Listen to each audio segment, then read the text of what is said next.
Tere! Tutvustan teile täna jälle oma viimaseid lugemiselamusi, mis siis on mind mingil moel kõitnud. On jälle küllalt eripalgelised, aga samas mingid teemad kuidagi kattuvad ka. Esimeseks on Rebecca Yarrose variatsioon. See on selline mõnus, kerge meelelahutus. Siin peategelasteks on Ally Rousseau ja Hudson Ellis ja siis üks väike 10-aastane tüdruk. Ally on prima baleriin ja see on nende perekonnas juba pikem traditsioon. Tema ema oli baleriin, ta õed on kõik baleriinid ja neil on selline hästi kuulus suguvõsa. Ja Ally siis on ootamatult vigastanud oma hüppeliigest ja ei saa hetkel tantsida ja ta läheb oma perekonna maakoju taastuma. Ja seal kohtub ta uuesti Hudsoniga, kellega nad viimati kohtusid täpselt 10 aastat tagasi. Ja ta kohtub Hudsoniga niimoodi, et ootamatult tuleb tema ukse taha 10-aastane tüdruk, kes otsib oma bioloogilist ema. Ally on sellest natuke jahmunud, et ta ei oska midagi arvata ja siis selgub, et Hudson on tüdruku onu. Ja see tüdruku nii-öelda siis kasuema või ema ei taha tegelikult, et tüdruk tantsimisega tegeleks, aga tüdruk ise tahab väga tantsida. Sellepärast ta pöördub ka Ally poole, et too teda õpetaks ja aitaks. Ja sinna kuidagi siis püüavad niimoodi hakkama saada sellega, et mitte ka tüdruku ema tahtele vastu astuda. Ja siis nende omavaheline külgetõmme Ally ja Hudsoni vahel lööb uuesti lõkkele ja see on selline mõnus raamat, et kuidas nad saavad oma suhte käima, kui mõlemal on nii erinevad eesmärgid ja erinevad unistused. See ongi selline mõnus ajaviiteromaan armastusest, unistustest ja inimsuhetest. Selline väga mõnus meelelahutus näiteks praegusesse pimedasse aega. Siin on igaühel on ka oma mingi väike saladus ja kõik see tuleb muidugi siin päevavalgele, et teda on päris huvitav lugeda ja selline mõnus, nauditav meelelahutus. Järgmine raamat ei ole päris igaühele. See on Mariana Enriquez Asjad, mis me tules kaotasime. See on Argentiina kirjaniku jutukogu. Siin on 12 erinevat juttu sees ja see Mariana Enriquez on siis nii-öelda kooti kirjanduse kuningannaks on teda siis tituleeritud. Ja need jutud on sellised kohati grotesksed, sellist üle võlli. Siin leidub maagilisi elemente ja sellised omamoodi jutud on. Et nad algavad enam-vähem normaalselt, aga siis viskab ikka autor mingi vimka sisse. Ja nad on tõesti nagu sellised, nad haaravad endaga kaasa, panevad kaasa mõtlema ja autor ei ole neid jutte kirjutanud lihtsalt selle groteski või sellepärast, et ta tegelikult kajastab nendes juttudes ka Argentiinas olulisi teemasid ühiskonnas. Näiteks vastuolusid rikaste ja vaeste vahel ja siis looduskeskkonna hävitamine on ka tema jaoks oluline murekoht. Et kõik need leiavad siin nendes erinevates juttudes kajastust, muidugi temale omasel moel üle võlli ja päris veriselt on siin kohati ja tõesti sellised kohati ebamugavad, mõnikord on isegi natuke ebamugav lugeda, aga need lood jäävad painama või jäävad mõtetesse. Neid võib lugeda lihtsalt muidugi ka kui õuduslugusid, et ei pea mõtlema neid Argentiina erinevaid probleeme siia taha, aga selles mõttes väga huvitav ja kaasahaarav raamat, aga tõesti võib-olla mitte päris igaühele. Aga selline mõnus lugemine pimedasse aega küll, kes tahab pigem sellist nagu mitte nii leebet kirjandust. Järgmine on Tiffany McDaniel Betty. See on nüüd olemas ka Overdrive'is ingliskeelse audioraamatuna Tallinna raamatukogud.overdrive.com. Et hetkel on küll välja laenatud, aga kes soovib, saab siis ennast järjekorda lisada. Et seda raamatut mul endal oli kohati raske lugeda, sest see on ka selle autori ema lool põhinev. See on siis, Betty on siis tema ema ja ta jälgib siin Betty suureks kasvamist. Betty ise sündis 1954. aastal. Tema isa oli Cherokee ja ema valge naine. Ja tegevus toimub siis Ameerikas ja indiaanlaste ja valgete inimeste vahelised suhted ei olnud nagu väga aktsepteeritud seal. Et siis see perekond sai sellist halba kohtlemist väljastpoolt. Et ja see ongi, siin on hästi palju vägivalda. Nii see Betty ema juba oma lapsepõlves koges vägivalda. See tema isa koges oma selle tõmmu välimuse pärast ja Betty on väga enda isa moodi, et see mõjutab ka tema seda elu. Et kui ta oli väike, siis see perekond rändas kogu aeg mööda maad ringi ühest linnast teise ja mingil hetkel nad jäid ühte väikelinna pidama ja Betty läks seal kooli. Kuna ta oli ka rohkem sellise tõmmunahatooniga, siis muidugi teda hakati kiusama ja isegi mõned õpetajad pidasid teda rumalaks, sellepärast et ta on sellise tõmmunahatooniga. Ja selline hästi valus ja vaimselt kuidagi mõnikord raske lugemine, sest siin on tõesti päris palju seda vägivalda, nii peresisest vägivalda, kui ka väljastpoolt, nii füüsilist vägivalda kui vaimset vägivalda. Ja minu meelest teebki loo hullemaks see, et see tegelikult põhineb päriselu sündmustel. Aga ta on selline silmi avav lugemine, et ma kindlasti soovitan tutvuda sellega. Et sellised kummalised vastuolud tulid siit esile, et see perekond nagu armastaks teineteist, aga samas oli kuidagi düsfunktsionaalne. Et Betty ema ei suutnud kunagi unustada seda vägivalda, mis ta kogema pidi. Ja tegelikult miks ta peakski, et too aeg ei olnud erinevaid selliseid terapeute, kes aitaksid tal sellest vabaneda. Ja paraku need mõjutused, mis tema oma lapsepõlves koges, et need jõudsid ka tema enda mõjutuste kaudu ka tema lasteni. Et seda oli nagu hästi kurb lugeda, et see vägivallatsükkel muudkui läks ja läks edasi. Aga selles mõttes väga mõjuvõimas raamat minu meelest. Järgmine on mul ka tõsielu sündmustel põhinev Victoria Pelim Kukemaja. Et see on siis ka tema, selle autori perekonna lugu.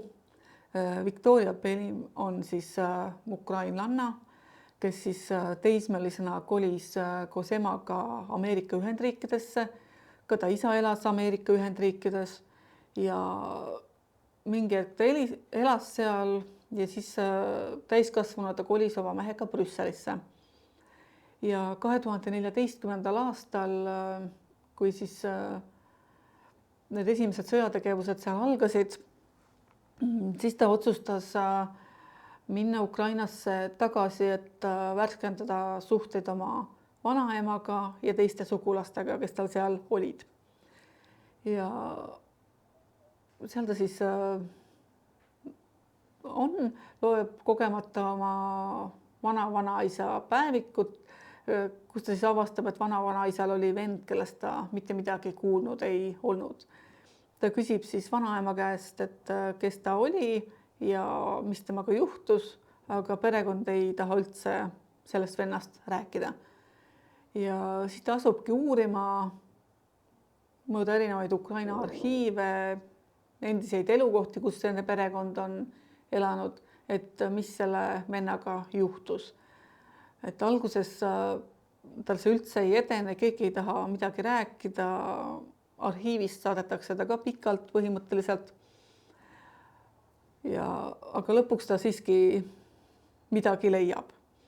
Et see oli selline, ma alguses kartsin, et on natuke sünge lugu, et siin ta räägib enda perekonna lugu siis nende Ukraina ajaloosündmuste taustal, aga tegelikult ei olnud üldse sünge.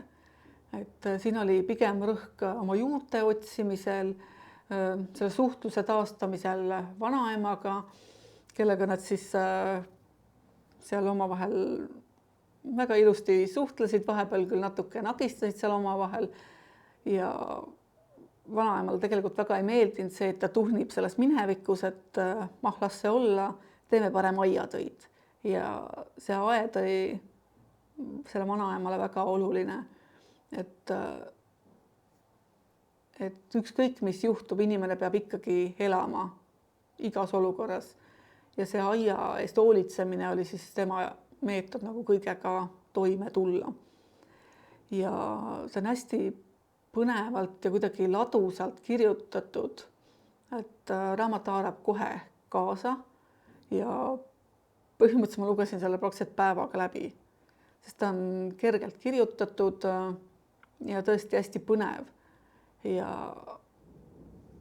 siis saab teada ka Ukraina erinevatest kommetest, nende käsitööst ja ka ajaloost, et tõesti selline väga kaasahaarav raamat. Ta ei ole küll võib-olla nii uus enam, et paar aastat tagasi ilmunud, aga soovitada julgen ikkagi.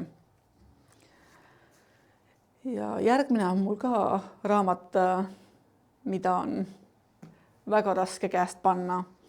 Juan Gomez Jurado Punane kuninganna. Et see on nüüd ka Overdrive'is ingliskeelse audioraamatuna olemas, aga praegu samamoodi on seal järjekord, et kes tahab inglise keeles siis kuulata, siis peab panema järjekorda. Ja tegelikult peab järjekorda panema ka, kui tahab eestikeelset paberraamatut. Et selline hästi menukas raamat, mille peategelast on siis võrreldud Lisbeth Salanderiga. Natuke võib-olla sarnaseid asju on, aga minu meelest nad nii üleliia sarnased ei ole. Ja peategelaseks on siin Antonia Scott, kes selles mõttes ta on eriline, et tal on hästi kõrge IQ. Ta tegeleb, minevikus tegeles erinevate kuritegude lahendamisega, aga seda ta ei ole nüüd hästi kaua teinud. Ta põhimõtteliselt elab ainult Madridis oma korteris ja ühes haiglapalatis. Et rohkem ta nagu välismaailmaga ei suhtle. Ja teine peategelane on siin inspektor Jon Gutierrez, kes siis on selline suurekasvuline ja heasüdamlik mees. Tema on politseinik, aga ta on saanud hakkama ühe jamaga, mis siis ähvardab teda vallandada, kui see kõik peaks avalikuks tulema. Ja ühel päeval tuleb selle politseiniku juurde kallis ülikonnas võõras mees, kes ütleb, et kõik see võib kaduda, kui ta tema jaoks ühe teene teeb. Ja selleks teeneks on siis see, et ta peab veenma Antoniat uurima ühte kuritegu. Ja see mehel ka õnnestub, et nad siis tegelikult koos hakkavad uurima ühte mõrva ja röövimist. Et selline tõesti põnev, kaasahaarav krimi siis Hispaaniast. mis tõesti haaras niimoodi kaasa, et väga raske oli raamatut kõrvale panna ja oma igapäevaste elutoimingutega edasi minna. Et kindlasti soovitan praegusteks pimedateks õhtuteks sellist mõnusat põnevikku, mis edeneb kiirelt, haarab kaasa, aga soovitan varuda aega, et rahulikult lugeda. Et selline tõesti väga põnev raamat. Järgmine raamat on ka põnev, aga teistmoodi. See on siis Maria Adolfson Tõde, vale ja tegu. Maria Adolfson on ilmselt kriimisõpradele tuttav, et ta on kirjutanud Doggerlandi sarja, et see on täiesti iseseisev raamat ja tegelikult see ei ole ka selline krimi või vähemalt ta ei ole klassikaline krimi. Et mõningad kriminaalsed elemendid siin küll on, aga need ei ole nii määravad. Et selle raamatu peategelane on Astrid, ta on selline, võib öelda, et keskealine naisterahvas, kelle mees on siis päevapealt maha jätnud. Kõigepealt me kohtume Astridiga muidugi kohtus, kus ta on mingi asja eest süüdi mõistetud. Seda lugeja algusest teada ei saa, et mille eest ta süüdi mõistetakse. Ainult seda, et kohtunik soovitab talle viharavi. Okei, ta otsib siis psühholoogi, läheb vastumeelselt selle psühholoogi juurde ja jutustab siis seal 10 seansi vältel oma eluloo. Nii lapsepõlvest kui siis hiljutistest sündmustest ja siin selgub see tõde ka, et mis siis lõpuks juhtus, mille eest ta nii-öelda karistada sai ja kõik see muu, et kuna Maria Adolfson on krimikirjanik, siis ta oskab kirjutada, et see on pigem selline psühholoogiline romaan, kus siis põhitähelepanu ongi sellel lahkuminekul, kus ta asub siis uurima, et miks see lahkuminek toimus, et miks ta midagi ei märganud või ei tahtnud märgata ja siis see lõpptulemus ka, et kuidas oma eluga siis nüüd edasi minna. Et selline väga põnevalt kirjutatud lugu ühest lahutusest ja ka mingid muud elemendid olid seal. Kui ma lugesin, siis see tundus kohati selline etteaimatav ja kerge ja pärast, kui ma lõppu jõudsin, siis taipasin, et ei olnud nii etteaimatav, kui tundus. Et selline väga huvitav põnevus ja pigem selline psühholoogiline romaan Maria Adolfsonilt. Ja tänane mu viimane raamat on Florence Knapp Nimed. Et see on ka minu üks selle aasta parimaid lugemiselamusi ja käsitleb ka kahjuks koduvägivalda. Ja see on üks selles mõttes omamoodi raamat, et siin on 3 tegevusliini, mis toimuvad paralleelselt ja kõik kajastavad seda ühte niimoodi nii-öelda perekonda. Et iga liin on siis omamoodi alternatiiv. Ja peategelased on siin Cora, kes siis on abielus Gordoniga ja Gordon on siis väljaspool kodu hästi soliidne mees, ta on perearst. Tema patsientidele ta meeldib väga, ta on nendega lahke ja heasüdamlik, aga kodus on ta täielik türann. Ja neil on ka 2 last, 9-aastane tütar Maia ja äsja sündinud väike poiss. Ja Gordon tahab, et poisi nimeks saaks samamoodi Gordon, sest see on neil nii-öelda perekonna traditsioon. Cora siis kõhkleb tegelikult selles, et kas panna see poisi nimeks Gordon, sest ta on tunne, et siis see poiss jääb kordama seda tsüklit, nagu on tema isa ja vanaisa.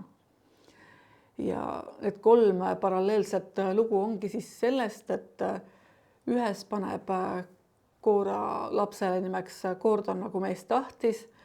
Teises on siis poisi nimi Julian, nagu tema tahaks panna. ja kolmandas on poisi nimi Bear, mis meeldib siis kõige rohkem tema õele.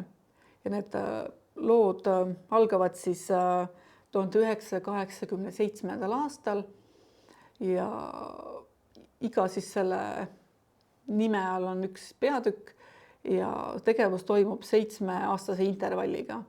Et siis kajastab see